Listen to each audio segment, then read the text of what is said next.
মায়া Boris, যেটা birth কন্ট্রোলের একটা বার্থ কন্ট্রোল পিলের একটা অ্যাড।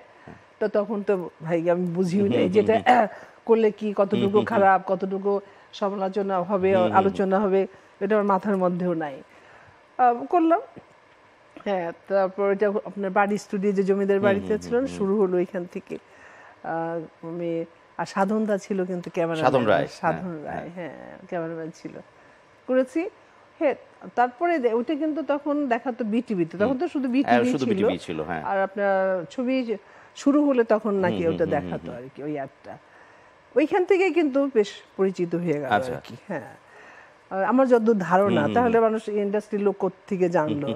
আর তখন তো এই যে নাম বললাম ওনারাই তো ছিলেন হিরোইন। আর তো এখনকার মতো অত মডেল, এত মানে মেয়ে ছিল তখন ছিল না। তা ওই তখনই কিন্তু আপনার একটা ছবি আসলো, আপনার হলো সাগর ভাষা নাম করে। ওটা একটা ফোক ছবি। ফখরুল আলম সাহেব ছিলেন তখনকার যুগে, তুমি তখন জানো না, ওনার অনেক পাকিস্তান আমলে বা তখন বোধহয় অনেক বড় প্রডিউসার ছিল। যাই হোক, ওনারা ছবি বানাবে, নতুন হিরো আমাকে হিরোইন নিবে আর কি। আলী ভাইয়ের সাথে যোগাযোগ হচ্ছে।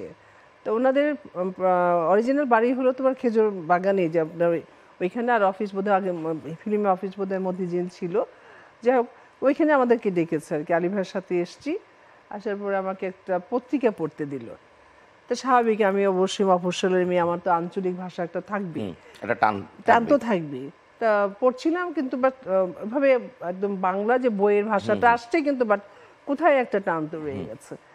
তো ঠিক আছে, তার অনেকে জিজ্ঞেস করলো তুমি আগে করেছো না। যাই হোক, পরে আমাকে একটা সঞ্চয়িতা দিলেন, যে এটা তুমি পড়বে, একদম জোরে জোরে উচ্চারণ করে পড়বে। ঠিক আছে। পরবর্তীতে দেখা গেলো সে আমাকে হিরোইন করছে। আর ওই তখন আরো একদিন গেলাম, ওনার বাসার অফিস ওই ধরনের না, যে পার্সোনাল হিরো ছিল।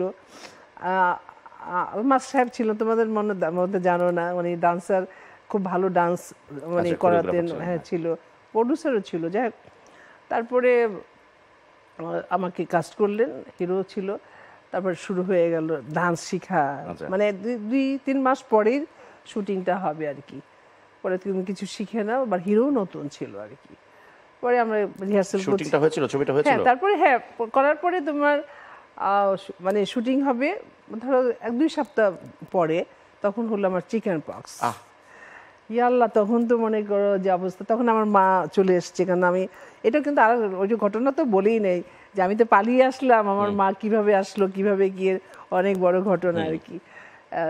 তা যাই হোক, পরে যখন আমার মা তখন চলে এসছে, আসার পর চিকেন পক্স, আমি তো একদম আমার শুটিং হবে, এত 2 মাস ধরে রিহার্সেল করছি ডান্সের, তারপর তোমার অভিনয়ের সব কিছু আর কি।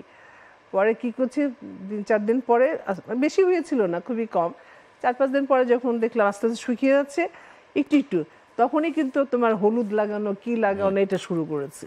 এই যে এখানে স্পটটা কিন্তু ওইটারই। তা পরে যাই হোক, একটা বেশ আরো 1 সপ্তাহ ওরা পিছালো শুটিংটা। সিনেমাটা হয়েছিল পরে, এটাই বলি, ওইটাই জানতে চাচ্ছি। তারপর পরে যখন শুটিংয়ে গেলাম, বলদা গার্ডেন, এখন তো বিল্ডিং টিল্ডিং হয়ে গেছে আর কি। তো এখানে গেলাম, তারপরে আপনার যে এই দাগটা শুকিয়েছে, কিন্তু একটু ডিপ ছিল আর কি। তো আমি জানি না ম্যাডাম এখানে কবরই আছেন আর কি। তো ওনার আলাদা রুম বসছে বোধহয়, মেকআপ চলে গেছে। তো মেকআপ ম্যান যখন করছিল, তো একটু ডিপ মেকআপে কাভার হচ্ছিল না আর কি।